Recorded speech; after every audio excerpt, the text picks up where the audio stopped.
This is the new Lamborghini Revuelto. We are here at Autodromo Vallelunga in Italy for a first drive in the long-awaited V12 supercar from Lambo. It's not every day that one of these comes along, but you join me for an experience to find out what it's like.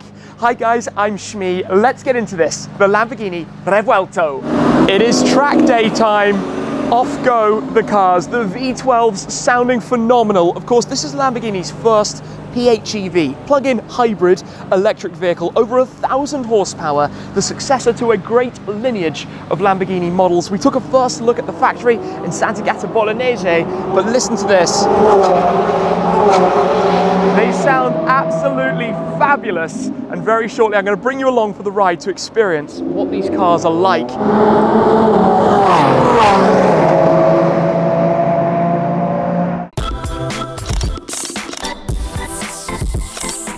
There are many reasons why this is a big car, and I'm sure you, like me, are looking forward to finding out a bit more about it. That's what today is. We're going to take a look around the car, check out the interior. There are some pretty cool tricks and neat features to show you, and of course, get behind the wheel to experience it myself on track. You can hear the cars blasting around, but the Revuelto, or Revuelto in English, is the latest in this V12 line from Lamborghini that began 60 years ago. The company was founded back in 1963. We've had the 350 GT, Miura, Countach, Diablo, Murcielago, and the Aventador. Hard to believe the Aventador launched 12 years prior to the Revuelto, but this is now here, a hybrid, a new generation, and so much to learn about it. This particular car is in the original communications specification, the same that I saw when I visited Centro Stile, Lamborghini's design department in Santa Gata Bolognese. It's a Rancio Apodus, a new colour, one of 400 different colours that customers can choose from for the new V12 supercar. And in fact, with Ad Personam,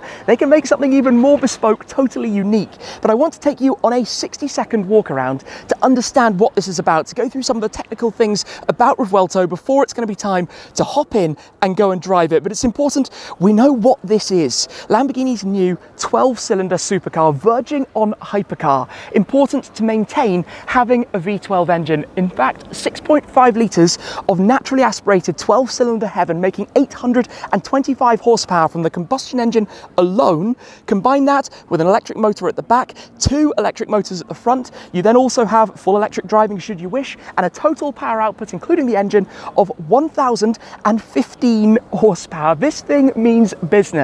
Now, in the Aventador, you had the automated manual gearbox sitting in front of the engine in the central tunnel. For this, the engine has been rotated 180 degrees, and a new 8-speed dual clutch transmission sits out the back to maintain the weight distribution and, of course, the driving dynamics. It's based around a new carbon mono fuselage, a full carbon fiber tub, but with carbon fiber crash structure and plenty of other parts to help keep the weight down. In fact, lots of the body panels are carbon fiber as well, and just check out the design, these ypsilon shapes that you see throughout, Lamborghini's design DNA being carried through, the very pointed, sharp nose, but loaded with the latest technology. You can start to spot the various sensors, the 360 cameras, and other features that enhance the usability, something that was always a little bit of a struggle when it came to the Aventador. Now at the back, very much spaceship. These fighter jet inspired exhaust tailpipes, again, the ypsilon shapes here for the tail lamps. You've got this stunning view though, with the engine exposed over the carbon fiber of the deck lid, and you start to see elements like these floating buttresses, the airflow being directed and managed directly through those, even the blades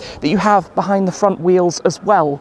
So there's a lot more we need to speak about, but I think it's time to gear up, to head trackside and go and experience this. Here we are then, Lamborghini Revuelto, helmeted up. We're in Corsa mode on the left selector, performance on the right. We'll be in manual. I'm going to show you through the interior afterwards, but I'm about to have my first driving experience in this at Vallelunga. We've done some sighting laps, but the pace is going to quickly build up, but stay with me because later on it's going to get very wild. Faster and maybe a hot lap. We shall see how that unfolds. Anyway, into gear. We are about to go, and I've got the bright yellow car in front of me, out of the pit lane then, here at Vallelunga.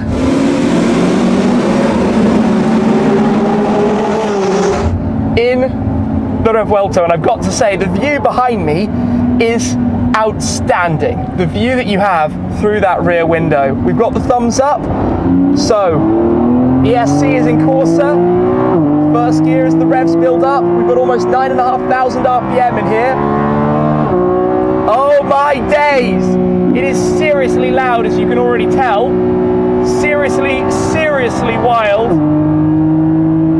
As we just weave through the corners of this circuit. Solid braking, carbon ceramics naturally. Maintain one solid steering input through these two corners. Basically, we're learning a bit as we go on the Bridgestone tyres here. Listen to this. Listen to the RPMs building. Up towards 9,500 RPM. This thing sounds absolutely astonishing. What a tremendous noise to maintain something so critical, I think, for the flagship Lambo supercar. And you feel that power when you get on the throttle and unleash over 1,000 horsepower. My goodness, does it take off. We've got various different driving modes in here in terms of the familiar traditional Strada Corsa or Strada Sport and Corsa, but also a new Città mode, which is for town driving. Plus, we have the selector for your different hybrid settings. So changing whether you're in all-out attack or whether you're in e-drive or which of the different modes you're in.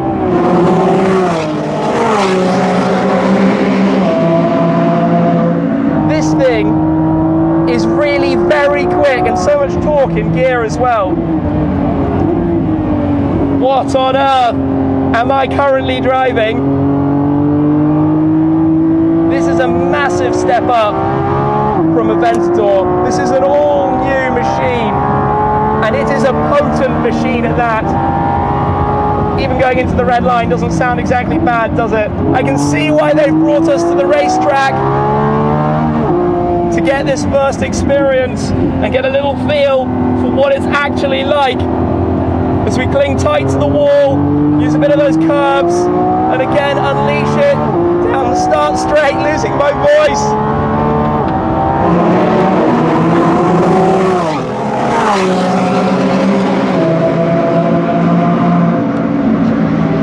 I feel like I'm going to need a little bit of time just to digest this drive before we go out again. But even holding third gear through here, I think we've got some cars on a cool down lap that we're going to be able to go past right now.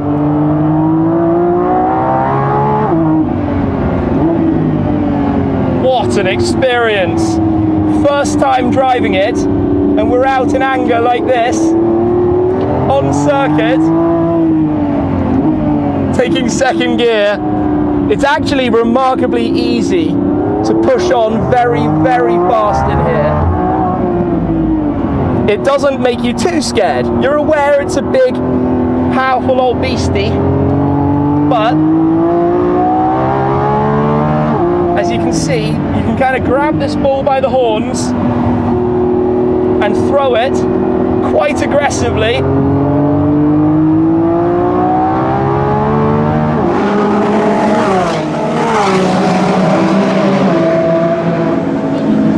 And it is time to cool it down a notch. I don't really know what to say.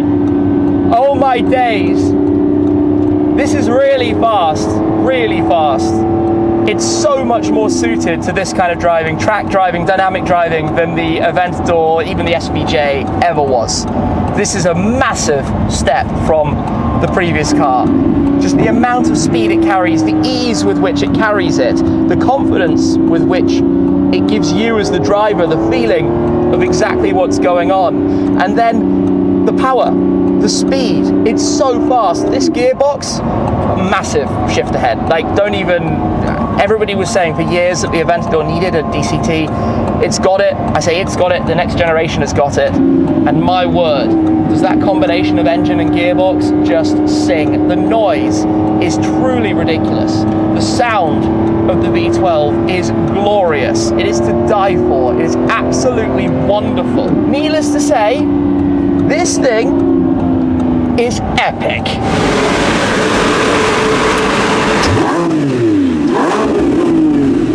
Out we go then, first drive The pace you can carry in this is remarkable. This particular car in Verde Turbine, this satin military green colour, looks mega.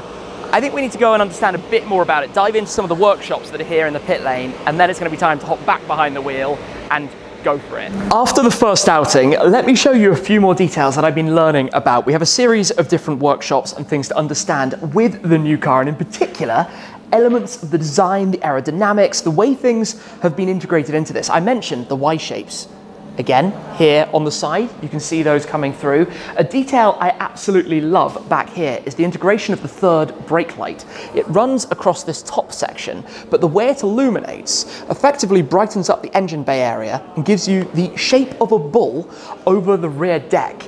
Designed like the roofline, you might have noticed the edgy angles here. This is to both increase the amount of space for headroom for the passengers, but also lower the center line to help with airflow and the management over the back. As you come around here, the rear spoiler, this entire section back here, both raises and also pivots into a series of different positions. There are so many openings and places where airflow is guided and managed, and of course a gigantic diffuser that wraps below the back of the car also. This car is optioned with the carbon fiber package, which gives you a slightly different side blade down here where it wears the name badge, and notice the bull's horns on the R and the O of the name also. The handle you press just beneath here, pop the doors open, and in fact this lower portion actually manages airflow also guided through, which is again very clever. We've got this narrow entry over the side step of the carbon fiber monocoque, the cage that wraps all around you. Inside, a new Corsa-Tex material that's used, and we will go through the interior in a lot more detail because I want to show you the apps and the integration of all of this. Fundamentally, the steering wheel is where you have all of your driving controls, your different modes and settings, with minimal else to clutter up the interior, but significantly more practicality than has been seen in a V12 Lambo before. For example, the pads and storage space here, also in the center, and even room to fit some soft bags behind the seats, in addition to what you can actually fit in the front of the car as well. A lot of standard carbon fiber components in here. The lower part of the steering wheel, the instrument cluster surround, the central shape, which is very much the alien from the spaceship. And again, if I come and show you from outside, have a look through at what you see inside. Very much an alien looking back at you. Now, if I step into the car to show you a few quick things inside here, and I do want to go and pop open the front in a moment as well. Big change by having 3 infotainment screens. The digital display here for the driver, the central system, and the system over there for the passenger. Now inside here is where you have some very, very clever things. The vehicle page, which is where you have the main things that you want to see, the dynamics. This is where, and this is really cool, you can select an item, for example, the G meter, 2 fingers, and you can swipe it to the screen.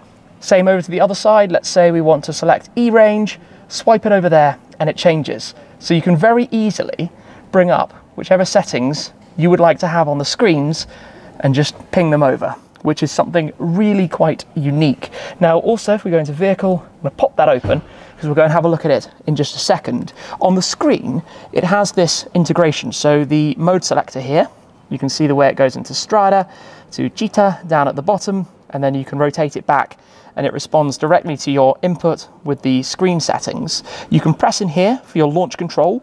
This one you press for your lift system, but also for the first time you have the ability to independently change the damping. So you can have Corsa mode with soft suspension. On the other side, your top control has your recharge for full battery regeneration, your hybrid, and your performance mode, or press it for full EV. Down below, these are your settings for the rear wing. Press it to raise up the rear wing behind. In fact, I'll give a hold of that, and in the rear view mirror, you can just see that lifting up, or rotate it for the various different settings and systems, depending how exactly you'd like to have it. Very cool, very clever stuff going on with all of that. But let me hop out, because the Aventador was never famed for its practicality. We could say this is a big, big, big step up. Notably, in here, if I just find the latch, you have a significant amount of storage space. You can fit 2 trolley bags in the front. It's a full carbon fibre part.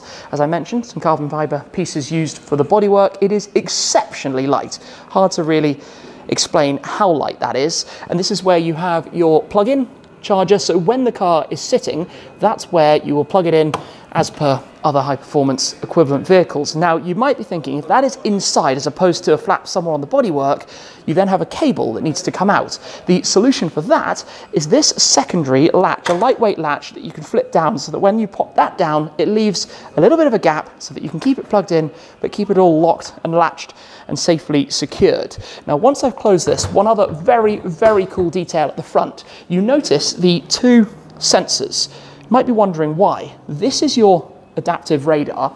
This is actually designed to keep it looking symmetrical, but also acts as your towing eye cover. That's where you put in the towing eye hook to make sure that you can obviously get out of trouble if you're on the racetrack or a car needs towing. And I think that kind of attention to detail is fabulous. I also need to show you this car. Look at it. Verde Viper. Viper green, silver wheels, red calipers, gloss carbon fibre.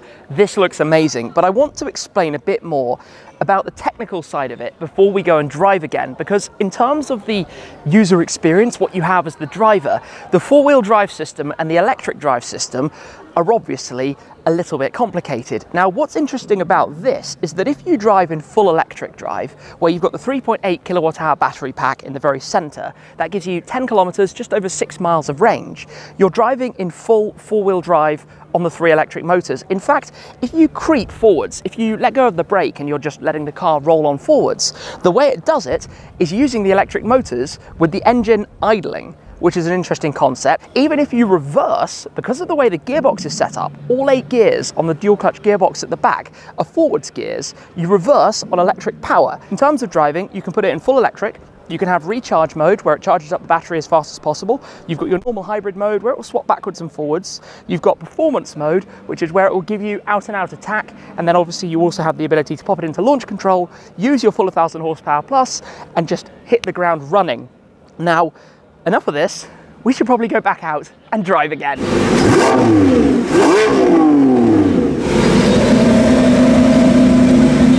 Everything is comfortable. We are back on track. When you get above the point at which the valves open, the noise is just phenomenal.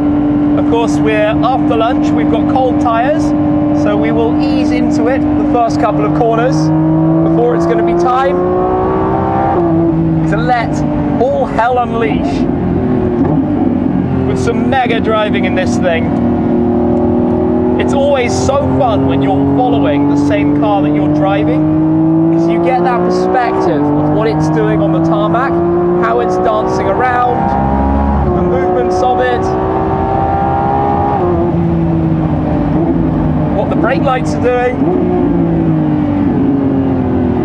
You certainly feel the weight. I'm not going to pretend it's a light car. Obviously it's 150 or so kilos heavier than the original Aventador, but dynamically it's a different beast. It's so much more capable. The grip, the poise, how early you can put down the power out of the corner.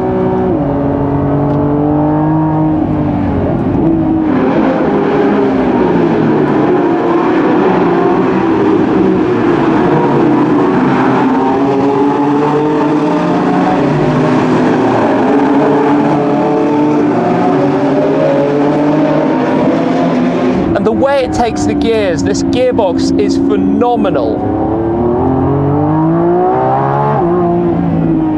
The acceleration is ballistic.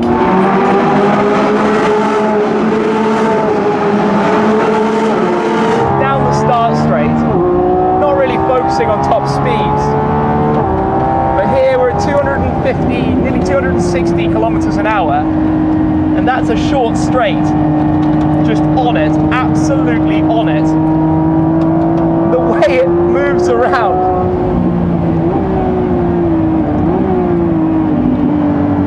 You can hurtle this thing around a racetrack.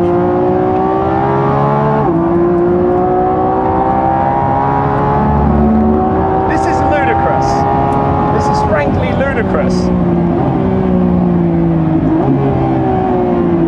that sound on the downshift there.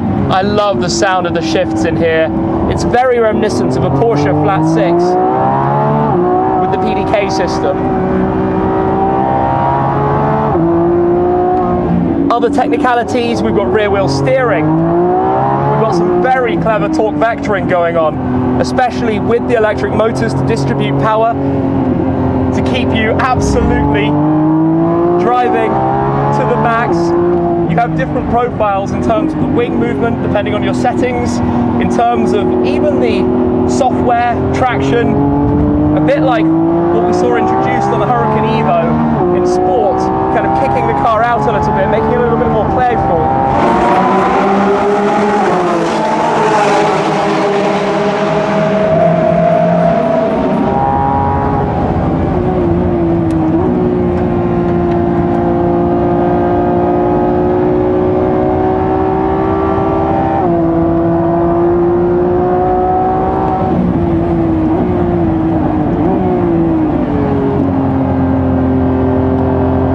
Absolutely epic.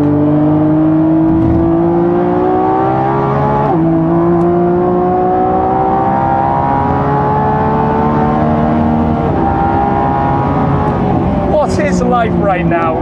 Pushing the new Lamborghini Revuelto around a racetrack, chasing another Revuelto.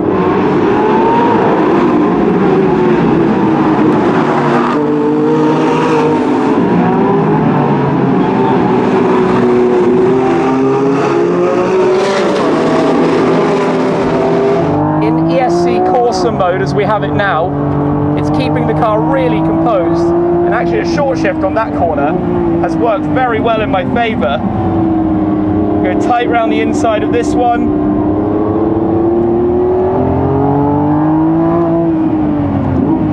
What a ridiculous driving experience right now. You don't have to throw it like you did the Aventador. The Aventador, you always had to pitch it into the corners to get it to hook up and to really make the most of the performance. In here, it's just that little bit more forgiving, welcoming. This is where it is now cool down time, blinkers on. We're gonna have some cars going past in just a second. In fact, let's enjoy this if we can. I wanna hear them going past us. Which side of the track are we going to? This side, to the right. Let's take a listen. That sounds awesome, absolutely awesome. This engine note is to die for, but we've still got about 2/3 of the electric battery. It can charge up in about 6 miles, get everything back to full charge. We could, of course, pop it into recharge mode, which would restore the battery power as fast as possible, get it full as quickly as it can. And we've also got the other different driving settings that we can pop it into. The wing is up in the view behind me. That's been really, really cool. It's fast. It's fast. Perhaps I thought it would be even faster. That sounds very spoiled in the world we now live in, but as quick as it is, oh, that's interesting. Barely hear it with the exhaust valves. I think I prefer it in performance. Nice and noisy. No, it's linked to the left side controls. There we go. About 4,000 RPM is where everything opens up. To make a car sound like this now is impressive. Very impressive. And that drive, yeah, super cool. Well, there we have it. Back at base, pop it in park, pop the window down a touch, take a listen.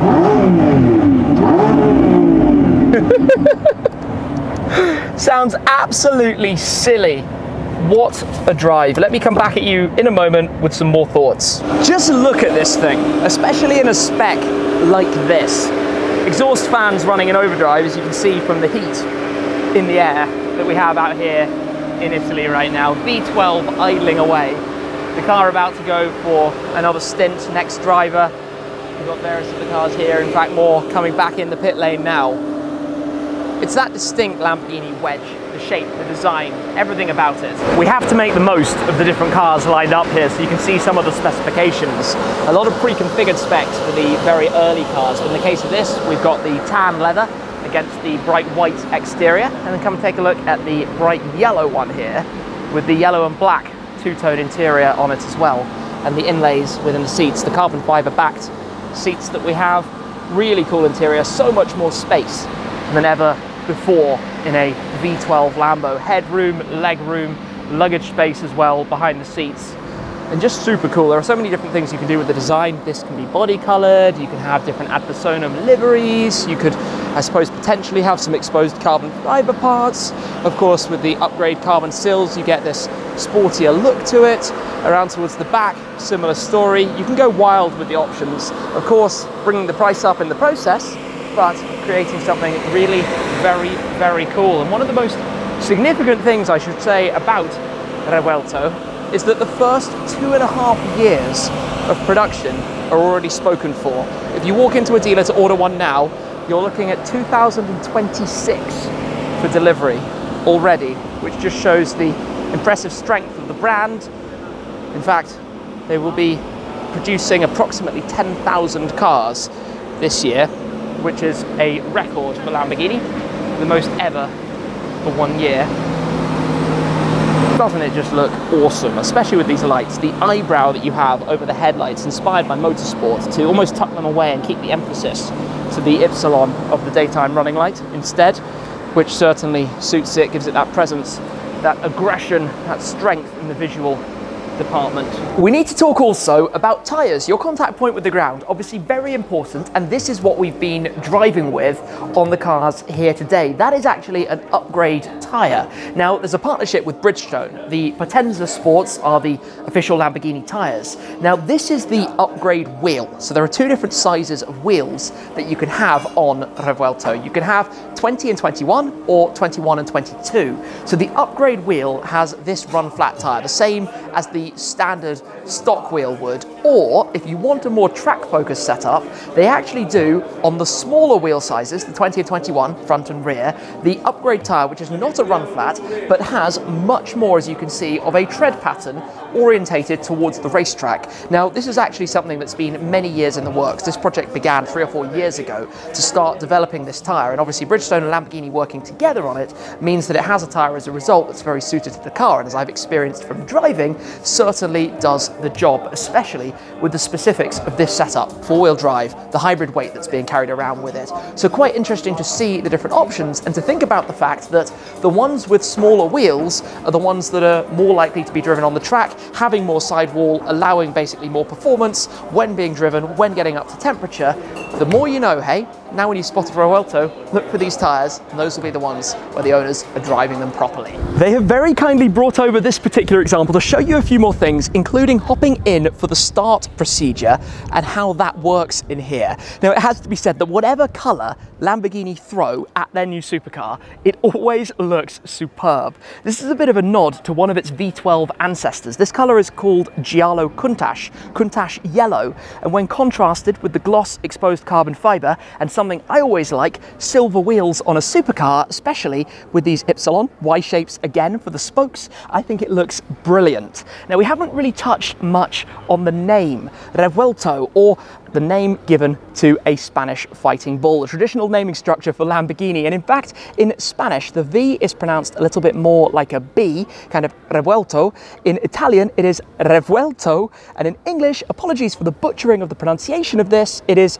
Revuelto. It's always interesting to see, though, because manufacturers have to choose a name for a car that sounds cool in every language, sounds right in every language, and I think with this, they got it absolutely spot on for the successor of the Aventador. Now, let me show you a little bit more through here. Pop open the doors, we've got the start animations on the display.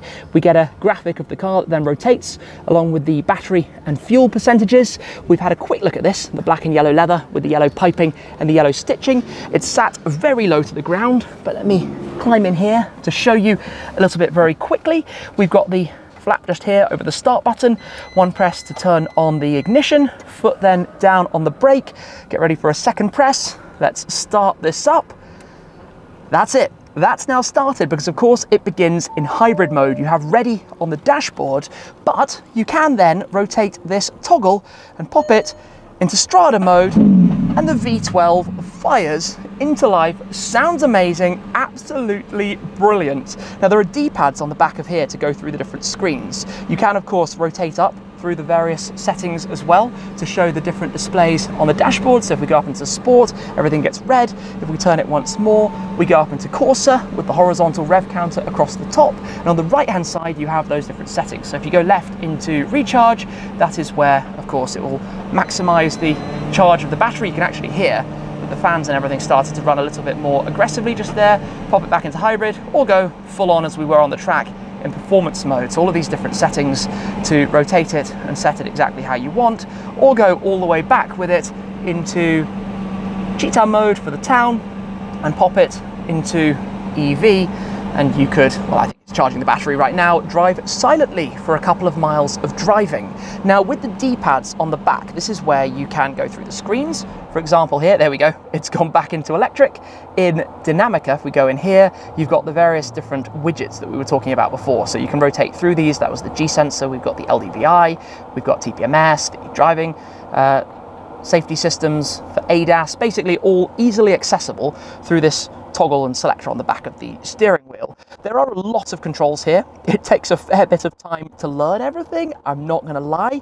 Things like the lift system, all of these modes and how they interact with one another, but all of the driving controls are right here on the steering wheel, leaving the interior to be very simple. It's not cluttered, and I think most importantly, what stands out to me is that everything in here is bespoke to this vehicle. It's not taken from other cars across the portfolio, the Volkswagen Group cars. There's a lot of storage space back here. There's an amazing view across the engine. In fact, if I pivot the camera around to show you the driver's perspective, how cool is that? The view that you have backwards. Absolutely epic. Now inside here, you've got a little storage compartment for the key. This is of course the Revuelto's key, a couple of buttons, fairly small, quite like small keys. A lot of them get too big, chunky and awkward, but very few other buttons. Very simple. Your hazards, your fuel filler cap, your driving controls that we know from the other Lamborghini models, and of course the main infotainment screen and system where you have, currently in Italian, but you can go into car, you can open the frunk from here, you've got your parking sensors, the different tiles that we took a look at earlier, or go into configuration. It works very quickly, super responsive, very easy to use. Top marks for the simplicity of this, and integrating a screen over there as well. Just generally improving the usability of the car, having storage spaces. You've got your charging ports down there, your USB-C ports, a glove box. You can have push-out cup holders as well in the dashboard just here, similar to the former Porsche system, it's got to be said, that you used to have in 911s and Caymans and the likes, but nicely tucked into the dashboard. You just heard the electrical whir of a car passing by me also, and it just feels very, very nice. Big step forwards, as the car truly needed, and then the fun of just turning it up, firing up the V12 at the press of a button, and ready to go out and enjoy the drive. Anyway, having just started it, let's stop it for now, step on out, and well, it's nearly the end of the day. I think this pretty much brings us to the end of the day, a first drive in a car we have all been waiting to see, and it's been fun to be here to bring you along, because thinking back, this car's predecessor arrived on the scene about 12 years ago. To give you some context around that, the Aventador launched only 5 months after Instagram was introduced. That's quite how long it was around, and in fact back at the time I reckon Lamborghini thought they were going to sell about 4,000 Aventadors in total. Well, prior to this car even having its first customer car delivered, they've already taken about 4,000 orders for them as well. Gives you some context as to the growth of the brand, the expectation for what this would be able to do. Now, I have to be honest and say that I'm getting a bit used to driving cars that have as much power as this. 1,000 horsepower down the straights is a big old number, and it's something you get disturbingly familiar with very, very fast. Part of me wonders what would this be like if it was 1,100, maybe 1,200, maybe that's what we'll see down the line as well. In fact, thinking about the first 3 years of production having already been spoken for, It begs the question what's going to come afterwards as well, but in terms of the V12 platform for Lamborghini, it's a huge step forwards. Dynamically, it's a totally different car. It's a massive transformation to the SVJ, the SV, everything that's been before it in the way that it handles, the way that the gearbox operates, the feel of the car, how nimble it is. With the Aventador SVJ on track, you always had to kind of chuck it through the corner. With this, just delicately poise it round, off you go, onwards. So a massive step up. Yes, there are some quirks. It's a massive thing. It's a huge, huge car, and I'd be super intrigued to drive it out on the public road as well. I'm gonna have to wait for that until it's been fully type approved and cars are ready to be delivered to get a feeling for what it's like and whether it's as big and scary as you might expect for something like this. And I don't entirely know. Time will tell on that front, and time will tell what it's like as well to cruise around town in electric drive, or whether every single person will always fire up the V12, because no doubt there are going to be some very loud exhaust systems on offer in the very near future for the Lamborghini Revuelto. For today though, I hope you've enjoyed this full look through the motions. We've had an amazing time being in the virtual reality room to dig in and understand more of the technicalities and the powertrain, and of course shown you around the exterior of the car, the interior of the car, been out on track, pushed it pretty hard, had a great time with it as well, and hopefully being able to encompass that into what the experience has been like in this video. So thank you very much for watching, guys. I hope you've enjoyed it. That is it for this time though. A big thanks to Lamborghini for the opportunity to be here at Autodromo Vallelunga to go and experience a first drive in the Lamborghini Revuelto. That's it for now. Thanks again, and I'll see you soon. Cheers.